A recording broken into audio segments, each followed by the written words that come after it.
Hello and welcome to the aftermath of the Chelsea game. So it's a little bit later and it's only me and Tiz, but we're still going to go through the brilliant win against Chelsea. So Tiz, straight away, thoughts of the Chelsea game? I'm absolutely delighted. To be Yeah, fair, I can't say I was expecting such a result and such a performance, but yeah, they really dug in deep, and we deserved the 3 points at the end of the day. yeah, and you got to say the way that Ralph set it up, it was exactly how we wanted to play it, wasn't it? No Yeah, mistakes, no, um, no bad substitutions or anything like that. Everything was done for a purpose, and everything just went right on that day. It was brilliant to watch, wasn't it? Really. Mhm. So you were watching the game, yeah, yeah? Yeah. yep. I was sat in the lounge from 12:30 for the first game till the end of the Liverpool Leicester one, just Mm. drinking in all the football on Boxing Day. But yeah, especially that 3 o'clocker. Yeah. Had my eyes glued. I turned my phone off for the whole game, just in case, like, because I think Amazon are like 10 seconds behind. I didn't want anything to ruin it, so I switched it off and chucked it the other side of the room, and I could Nice. just sit and enjoy our performance. Really, Yeah, and it was a really good performance. So what I thought I'd do is go through quickly some reactions from you guys after the full-time whistle. So Harry King underscore private said unpopular opinion, Cedric played all right today. Do you think Cedric had I think everyone had a good game, but yeah. seems like Cedric stepped up to the plate as well. Do you agree with that? Mhm. Yeah. Yeah, I think so. He didn't do anything wrong. So in that case, he played well. I know that sounds a weird thing, but I can't think of any time he did an absolutely fantastic job. But as long as you're performing like a solid 7 out of 10, when you're a wing back, as long as you're not doing anything wrong, Mm. normally you'll have an all right game. Yeah. Whereas like today, like yesterday, he didn't get caught out. He kept them pretty quiet. So yeah, I think quite a lot of people would say that. To be fair. And then on theme, Hyper Walksome says that Che wasn't actually that bad. Mike Man 121 says Adams was decent today. Hold up play was strong, and I think someone else, Wyatt.xz said Adams needs credit for that performance. He held up the ball really well, won a lot of balls. So yeah, a lot of people praising Che Adams coming into the team as well. Obviously not had too much of a run, but with fixtures he was called up on, and I think had a really good game as well. What are your thoughts? Yeah, although he didn't score, one he got very close, and if I believe it was Tamori or Zuma didn't get a Yeah. critical touch right at the end, he would have had an open goal. But it was Mm. just because you're a striker, like Mikey said about Shane Long, you don't necessarily have to score. He won free kicks in good areas of the park. He won lots of throw-ins in good areas. Like he did everything apart from score that game. And I think that was really important to our play and being able to release the pressure. When we're smashing the ball forward, his ability to maybe touch it down, try and go around someone, and then get brought down. Because he is a menace up front. It's just about realising that potential actually in front of goal. Everything else in his game is undoubted to me so far from what I've seen. Yeah, and then just finally, kind of reactions. People basically just say so. Underscore Frank Saunders underscore said we look like a completely different team. Aaron Rodgers said he needs a defibrillator after that game. Jack Stevens was top today. Says Rice Crispy. Not sure. Um, Only Me does his ever impression and says he loves this game, so that's good as well. But yeah, it seems like everyone just really enjoyed that game, and I think they should have because we went to Chelsea. Ralph came out in an interview and said after the game that his players were confident because they know away from home we play well, and Chelsea at home sometimes struggle. So we could go there without fear. We could stick to our tactic. We worked on Chelsea's tactics, so the three at the back and the four at the back, and worked around those. And it's nice to see as well that our not so strongest 11 still played really well, coming off the back of good results so far. So I am really excited and really confident in the rest of our season because it looks really like a positive start and a really good way to kick on now and go and get those results, especially as Crystal Palace. People were thinking this is a kind of throwaway game, and suddenly we've got 3 points at Chelsea, Yeah. and we're going to go and head it, and now we've got Crystal Palace. It's a brilliant result, and it shows how close the league is as well. I think it puts us up to 14th now, does it? Yeah, 14th. Yeah, and I mean, it just shows another win at Palace, and we're looking at overtaking Arsenal possibly because they've got Chelsea at home.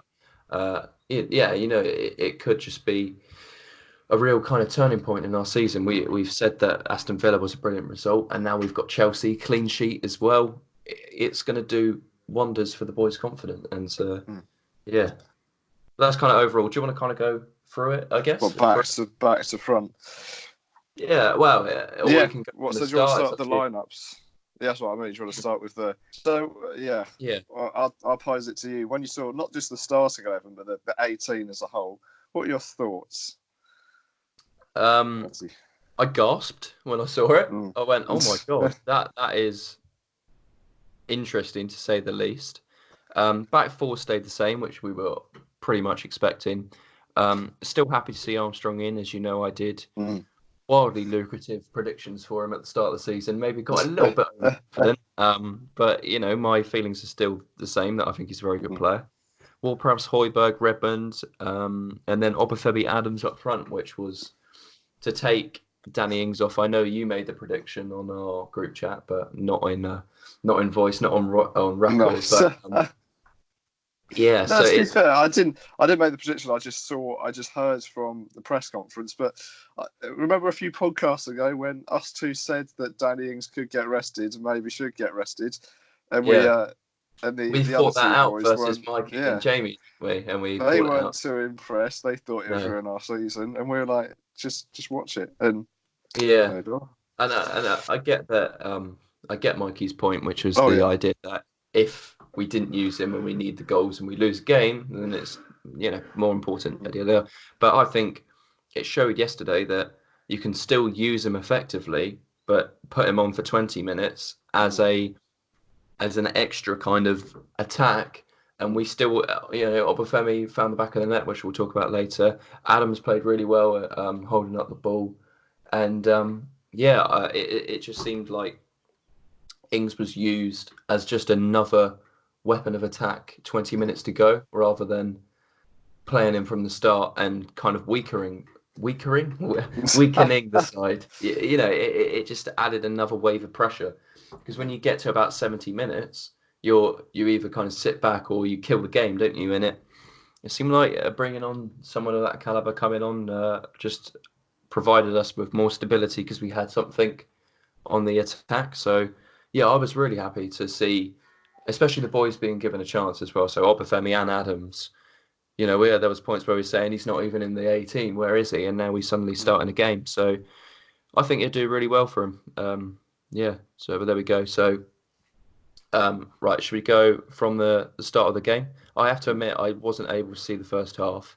If you watch the video, I'm in a completely different setting to normal. So the fact that we got two of us out of our pits and on the mic was pretty good. So yeah, I wasn't able to see the first half, but I was happy to watch all of the second half. Got to sneak away and saw all the second half. So Tiz, I'll leave this to you, my friend, if you can talk us through what you saw in the first half and your impressions. As soon as the game kicked off, was there anything you kind of noticed as we went off, or what were you thinking? Well, when the game kicked off, we had our original back four, and then we sort of had Redmond and Armstrong as sort of wing backs almost. We had a very solid back six, because obviously after Willian had a very good game against Tottenham, I think we recognised that wingers, the wing play is probably their strong suit, and a lot of the time in the past, a lot of goals that we've conceded have come from giving wingers too much space. Yeah. So I think a lot of the time we didn't seem to force it down their wings, but we were happy to have it down there, because we didn't just have our right back and left back.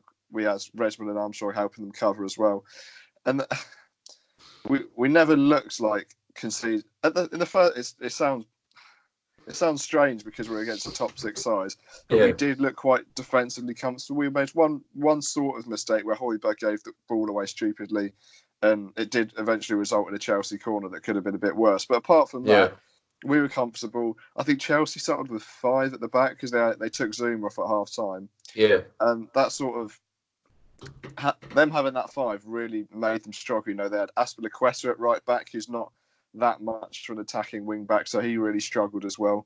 So I think their system really suited the way we played. and especially obviously with our goal as well. Yeah. That sort of, I'd say we deserve to go 1-0 up at half time. That's probably us being, but me being biased. But if Mm. anything, we didn't deserve to be behind. So yeah, I'll say that at the very least. we scored that on 31. So Mm. was the build up quite kind of tight? Because you look at the possession and things like that, and it was a typical away performance on our end. That the fact that we were keeping possession to theirs, we were keeping it simple. But especially in the second half, I'm giving my opinion here, seeing it myself. Mm. We played some really nice football. Not only for the goal, which was obviously amazing. We'll cover that a bit later, but just possession in the fact that we would win it high, and we'd have Obafemi and Adams both battling hard, but we'd also have possession with Ward-Prowse and Højbjerg being confident on the ball again. And we saw that second goal in at Villa, and we're starting to see it now at Chelsea away, which I think is a Yeah. massive improvement to being nervous at home against Leicester losing 9-0. Mm. It's a complete different mentality we're playing with now. Did you notice that in the first half as well? Oh yeah, they played with a lot more confidence, probably because they know they've won 3 of the previous 5 as well. Because we've won 3 of the previous 5, we had that level of confidence, Yeah. and knowing that Chelsea aren't very good at home, but they're not as good at home as they are away. West Ham have beaten them, Bournemouth have beaten them there. I think we came in feeling that we could get a result. At least the players did, at the very least. Yeah. I wasn't that optimistic with a 0-0, but I didn't think I didn't think from that we're going to lose. But No. I think the players had the confidence, and I think that's what really helped at the end of the day. Yeah. I mean, we were speaking to Mikey, who is at the Bridge Pod, and in our preview, he was saying how he was nervous for us to travel to there, and saying that the teams that are below expectations are, it seems like the Chelsea players don't rise to the occasion and are happy to kind of almost be overcome at home. Whereas when they're away and they're playing the big sides, they perform much better. Obviously, as we saw against Tottenham, they really rose to the occasion. But yeah, again, it seemed like Southampton travelling, they may have underestimated us a little bit. And every side in the Premier League has has the chance to play really well that day. And I'm just looking at it here. Southampton now 4th in the form guide of So we've got 2 wins, 2 losses, and then 2 wins again. So we're 4 wins out of 6 games, and it does definitely look like our side is going to be a win or a lose. And we've seen too many draws, but it seems like we are definitely going to get wins or loses now, which it's nice when it's high, and hopefully we can go on a nice little run now of grabbing games and getting those 3 points. So yeah. The frustration does come from our early season form really hurting us due to the fact that we've won 4 of our last 6 and we're still only 3 points above the bottom 3. Yeah. Yes, we are 14th, but Crystal Palace we'll go on to the preview later, but Crystal Palace are in good form as well, so that does make it difficult. But should we go on to the second half overall? Because we sort of cover the first half because there wasn't a lot that happened, to be honest with you. No. You look at the highlights from the Southampton and Chelsea end, and I think the only real chance was the Obafemi goal. Apart from that, neither goalkeeper was really troubled. A bit of a cagey affair when the ball was really in the midfield more than anything else. Yeah, it's true. So going into the second half, I was able to watch the game, and what struck me was Ward-Prowse and Højbjerg not only using their grit and determination, which we've seen previously in games, but we're seeing it then being turned into attacking and comfortable on the ball playing. The fact that we'd see balls going to Che Adams' feet, it'd be laid off to either Obafemi, finding Redmond out on the wings and Redmond being comfortable to travel with the ball. I thought that was really good to watch. And yeah, just the overall confidence within the players shows that they can do it. And if there is doubt that, they're not good enough, you can just look at that performance and say, they've 100% got it in them. They have got it in them. And that side, they're there for a reason. And those players have been bought for a reason. And they're being kept on for a reason. Because if they're not showing it in the games... Remember when Ward-Prowse was getting slated, saying he couldn't do anything? And he's got to be one of our best performing players at the moment. He got man of the match. He got man of the match yesterday. And it's because people saying, oh, he can't dribble. Oh, he can't pass. Oh, he can't shoot. Well, on a good day, he can do all of those. He hasn't got a standout part of his game, because if he's on a good day, he can do all of those. You know, Yeah. he can put the crosses in, he can have a pop at goal, he can find the pass if he needs to, and that's the fact. Like if he's playing well and he's full of confidence, he can run that midfield, and that's the difference that we saw um, against Chelsea, against Villa, and compared to the other games where we've got over battled against West Ham, where we didn't have control of midfield, but now Ward-Prowse and Højbjerg can overrun a midfield of, you know, Kante, Kante, Jorginho, yeah. and yeah, it just shows. It's just confidence, and it's Well, building. It's really good to see. that's the Yeah, thing. Like Ward-Prowse out Kante's Kante yeah, yesterday. The fact that he played a very similar role, he was able to get 9 tackles out of 12. I think I saw on Twitter. I think Statman Dave put that one up there, which yeah. is I think over double any of the other players on the park. And I think Ralph has really. I know we've said this a lot over the last 6 months of this podcast, but Ralph has really saved Ward-Prowse's Southampton career, just because he's made him into a battling midfielder that isn't scared of putting in a really gritty challenge, and he's added so much to his game that now he's one of the first players names on the team sheet. Because even 6 weeks ago, like you said, the amount of fans calling for his head, and Yeah, now he's most certainly one of the first 2-3 names if we've got a fully fit squad. definitely. And I think most people will admit that football fans are fickle, and that you'll go through periods of feeling really upset and then really happy because it's such an intense game. But you've got to realise that you've got to give players time, and the fact that we were going from doing a prediction on our podcast, I think it was 3 or 4 ago, and what was it? A quarter of people saying Ralph needs to go because he doesn't know what he's doing, to now winning 2 games on the bounce, and people thinking we're on the best form. I mean, there was people in the responses saying it's the best game of the season and possibly the year. Yeah. You know, like it's. I'll see if I can find it, but yeah, there's I people think saying Ralph said himself that it's probably the best game that he's managed for Southampton. yeah, And it's probably not far wrong. Clean sheet away at a top 6 team without our best striker. And I know we'll cover this a bit late, probably cover this a bit later, but it's the best thing for me yesterday is seeing if Danny Ings does get injured, and I don't want it to happen, but there's a big chance that it could, because we do know his injury record. I do feel so much more comfortable now knowing that we've got 2 strikers that can work well together against a proven back 4, back 4/back 5, and they still produce chances. It's true. It's very true. Yeah, and it's just nice to see that playing without fear as well. The fact that we at the start of the season we were starting 5 at the back at home, to then go to 4 at the back away at Chelsea and playing possession football. And we've obviously mentioned the Obafemi chance, but the one that highlights how confident we're playing with the ball is the Redmond goal. Now, I think Armstrong should be getting all the praise. Knighted. Because I know Redmond scored it and ran away and celebrated with the fans, but if you have a look at what Armstrong did, and what he did on that day throughout was carrying the ball into dangerous positions, getting it between that midfield line. He was either beating the midfield to get in between the midfield and the defence, or he was just carrying it, and that's what we need.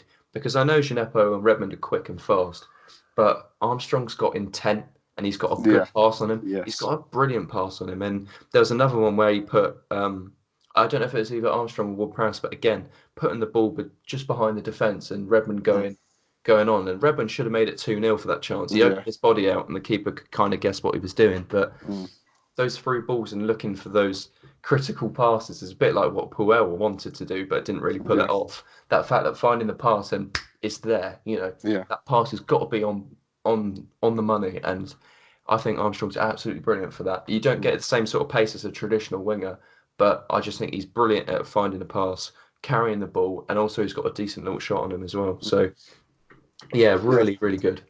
Yeah, I think Mikey tussed at me when I said this a couple of weeks ago. It might have been something else that I said, but I said the difference between Armstrong and Gineppo is the fact that Armstrong makes more direct runs, not just on the ball but off the ball as well, and we saw that quite a bit yesterday. And I think that's what he's more. Yes, he's not as quick, he's not as tricky, he's not what the fans love to see, but he's someone that doesn't. He works hard. both forward and back, and he's producing more than Yeah. Gineppo at this current time. Don't get me wrong, Gineppo is still a good player, but Armstrong has had a really good couple of games, and if he's fit, he's got to start the next one as Yeah, well. exactly. So we'll quickly talk about the winding down of the Chelsea game, and then, like you said, talking about the next kind of games. We'll kind of squish this into a reaction and then a preview, just because there's so little time around the Christmas thing. So if we can do a bumper episode today. Yeah. But yeah, winding down, and one thing that really struck me was the fact that the Opta probability chance thing. Now, this popped up on Amazon Prime, and I audibly laughed when I saw this, because I don't know if you got the stat, but at about, what was it, 70 minutes? 70, 95. Chelsea had a 1% chance of winning, a 4% chance of drawing, and Southampton had a 94% chance of winning. And I'm I wouldn't bet against Saints, but I mean, 1% for Chelsea to come back on that game. I mean, you haven't talked to any Saints fans to get that probability. No. It's the way we've thrown away games.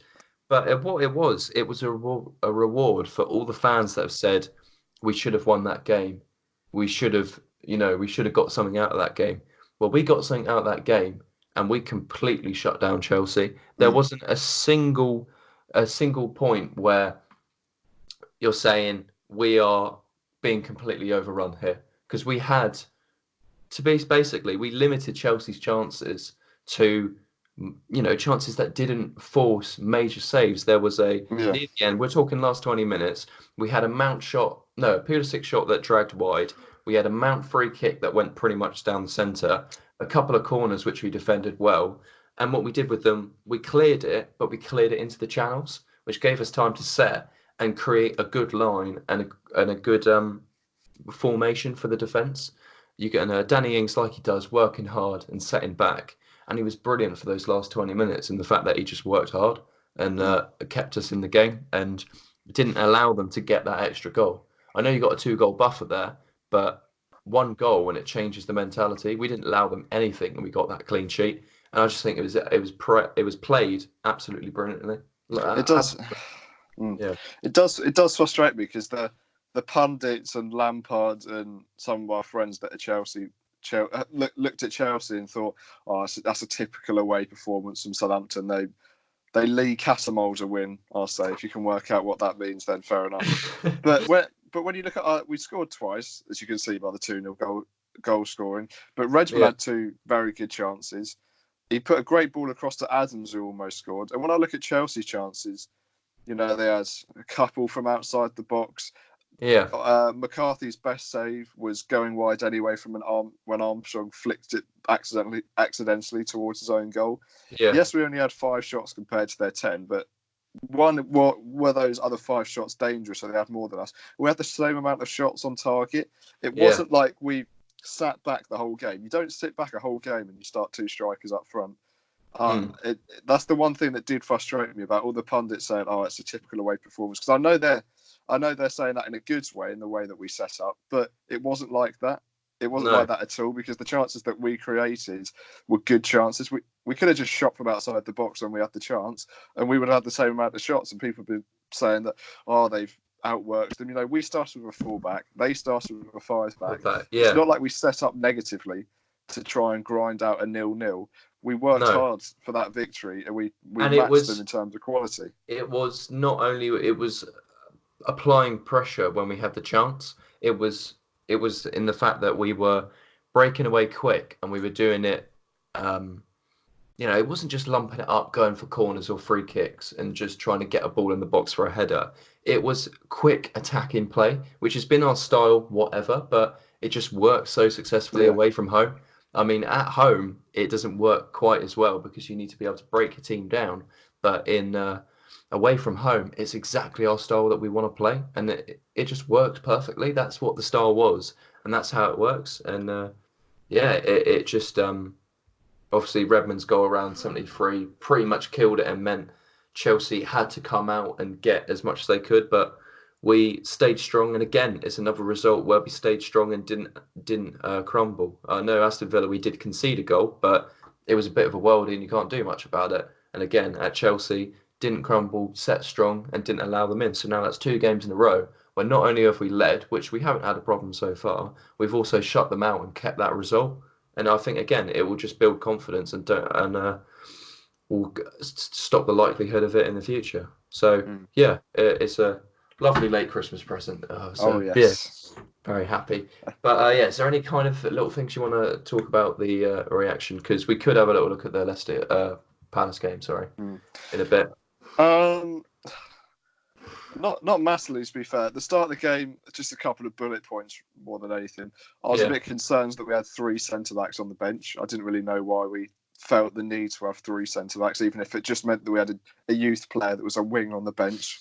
Yeah, because I think that would have been more impactful. And also at the start of the game, when the pundits, I think it was not Danny Higginbotham, Andy Townsend, I believe, and Paul Clement said that they've set up not to press high, and that frustrates me because it's. Do you do your research on Southampton whatsoever? Do you do your research on how we play? And if you looked at our structure, that is quite the opposite, and you've seen that by how we've won the game in the end. But that's the only things I can think of that I've not didn't cover. Yeah, it was just a I think it was a very good win for the confidence side of it. The fact that it shows we can play good football. It shows we can press and counter press. And it shows we have the confidence to defend well as well. I think that's what people are so excited about. It wasn't scrappy. It was a fantastic display of what we can do. And I think that's a nice way to leave it on in the fact that it's what we can do. And that's where the bar's got to be now. If we can do that, we've got to be able to do that every week. It can't just be a one-off or a reactionary or something like that. You've got to be able to do that every week. And if we can, it could do wonders for a season. So, yeah. Actually, one thing I've got to say is that Redmond, not just from his goal, but he does feel like he's got a lot more confidence. The Aston Villa game showed it. You might not have seen it on the highlights as much, but because when we went, we saw him doing those direct runs, direct passes, and then he showed it against Aston Villa as well. He didn't have a great first half in the fact that he just wasn't in the game that much, but in the second half, he did some great inventive passes, direct dribbling as well. I think hopefully we're starting to see the Redmond from last season, rather the back end of last season rather than the start of this one. Yeah, because he did look like he was confident. I think Hasanuta must have said to him, drive. When you got the chance, drive into that space. Because there was one where he totally beat his man, which, again, it's just confidence. Because we've seen him being reserved and not trying to beat his man. But he beat his man, went down line with that pace we know he's got, carrying the ball. That's one of his main strengths, but we haven't seen it. And then putting the ball across the box. And Adams, if that wasn't for that touch from, believe it's Tomori, it would have been in the back of the net. So again, really good outlet from Redmond there. And it was, it was really, really good. So, should we have a little look at Palace? Because that's the next game coming up. We've only got a couple of days till it's here again. So a day. Yeah, well, yeah, blimey. How do you think? Obviously, we've got the confidence. Fans are going to be confident, but how does the mentality change between a counter-attacking style at Chelsea away to then possession-based, breaking down a well-drilled Palace at home? How does the tactic have to change? Because you can't really force Palace on you. You've got to take the game to them a little bit, don't you? Can we adapt our style, and how is that going to change? I think so. To be fair, you look at their wing backs and you think that's someone that we could definitely exploit. I think that's Van Aanholt's a good player, but that from what we've seen yesterday, we are good at attacking down the wings. I don't know how much we'd really change. Like you said, I don't think we could force a Roy Hodgson side upon you. I'm not trying to say that Roy Hodgson plays negative football, because whatever wins your games. Yeah. But I think we'll try and keep it as similar as possible. But yeah, I know exactly what you mean. We'll try and I think we'll just have a bit more possession and probably try and do that thing where we'll try and pass the ball about. You see, Jordan Ayew up front. He's not that much of a menace, but they'll do what Mikey says. What's effective and what we normally do at home. We'll try and suck them onto us, and then put the ball over the top. Because you saw it against Aston Villa and it was effective. And I Yeah. don't think Aston Villa are that much different in sort of their attacking setup than than Crystal Palace, because you see their striker in Jordan I. He's not at all similar to Wesley, but in terms of quality, in terms of the way he works, maybe. And then you look at Grealish and Wilshere. Once again, they're not the same player, but they have the same sort of impact for their team, that they're the key player. Yeah. So I think in a weird way, they're a similar proposition to what Aston Villa are. So if it works against Aston Villa, it could work against Crystal But of Palace. course, as well, Aston Villa was it was away and we're at home, so we've got to be looking at following on from the styles of good victories at home. So taking up what we did there, and for me, that's got to be applying the pressure early, getting an early goal and building on it, and not allowing Crystal Palace to build to be able to counter press. We've got to apply the pressure a little bit more, which I think Ralph would have known from now experience of in leading positions. If you've got the chance, keep going. Don't keep relying on the counter-attacking and the counter-press. Go for the jugular and kind of kill the game off a little bit. Yeah. Because not only does that work well for the players and allow them confidence, it allows the stadium to pick up that atmosphere rather than building up the nerves of the stadium and then possibly having the weight of the stadium on your back as well. So, yeah, looking for positive football, going for goals when the chances are available, and yeah. So actually looking at Crystal Palace, are they?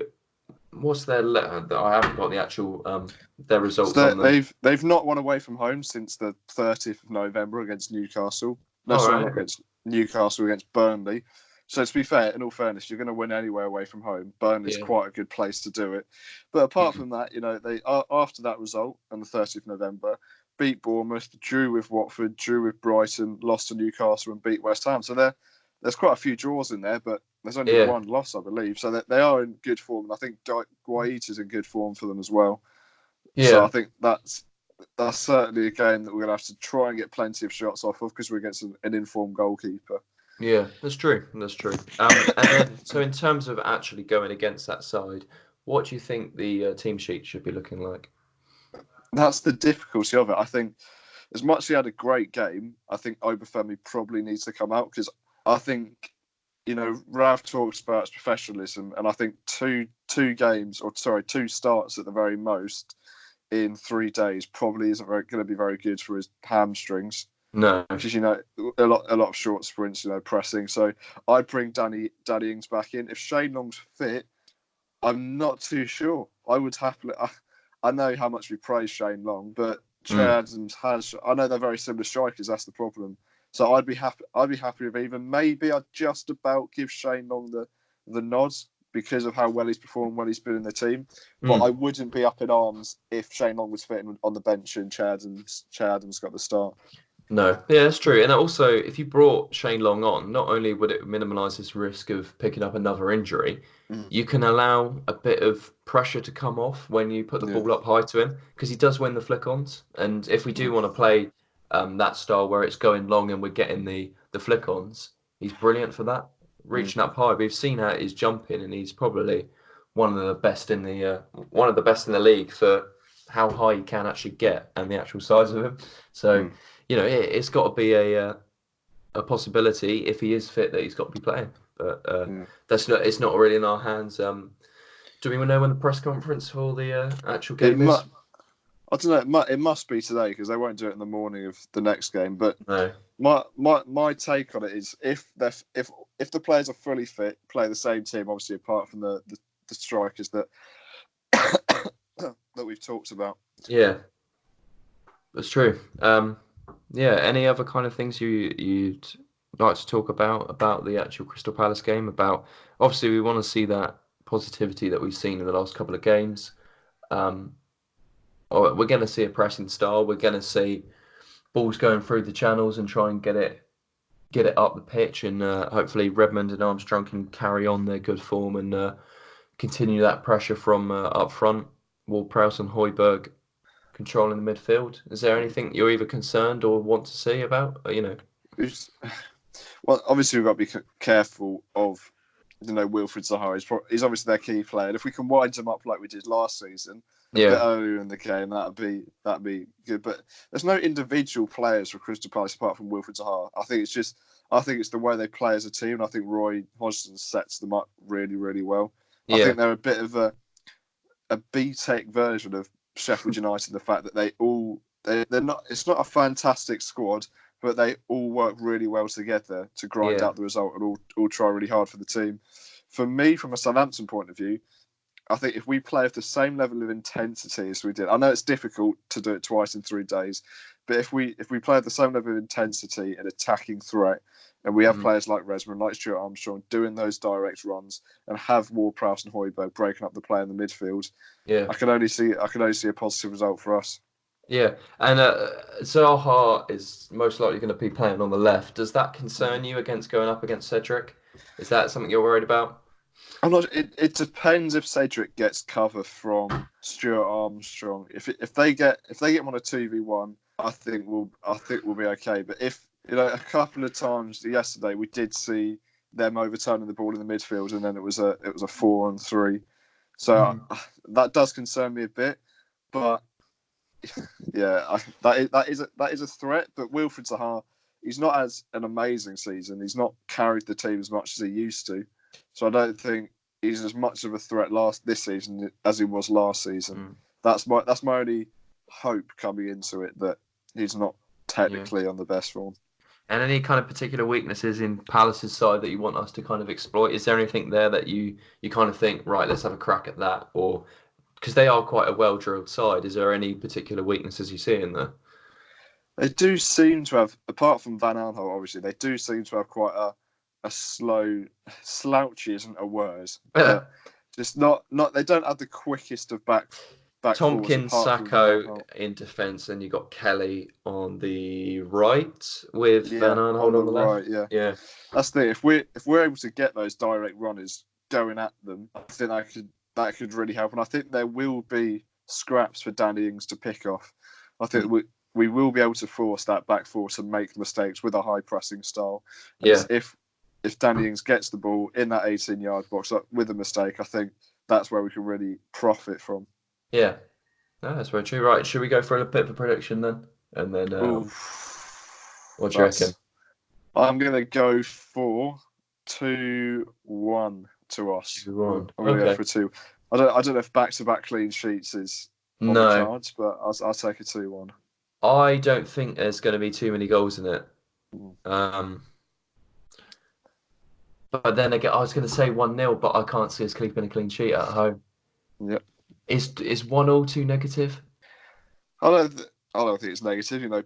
Crystal Palace are in better form. They are higher in the table. I know Chelsea was obviously, but they are higher in the table. They're playing pretty decent so far, and they only one loss in their last 6 games. Not to be sniffed at. Yeah. I think it'd be a 1-1, but questions maybe could we get more? Would you take a point? That's the question. If right now, would you take a point? Yeah. Because I take a point. Because I probably would. To be fair, to keep the good run of results going, if we come off a Chelsea game that we've won 2-0, then we lose to Crystal Palace going into the Tottenham game, which is another home game. The fans are already going to be on your back if you just lost to Crystal Palace. So I'd probably take a point, as bad as it does sound. I mean, you would hope with our form at the moment, we should have a good crack at them.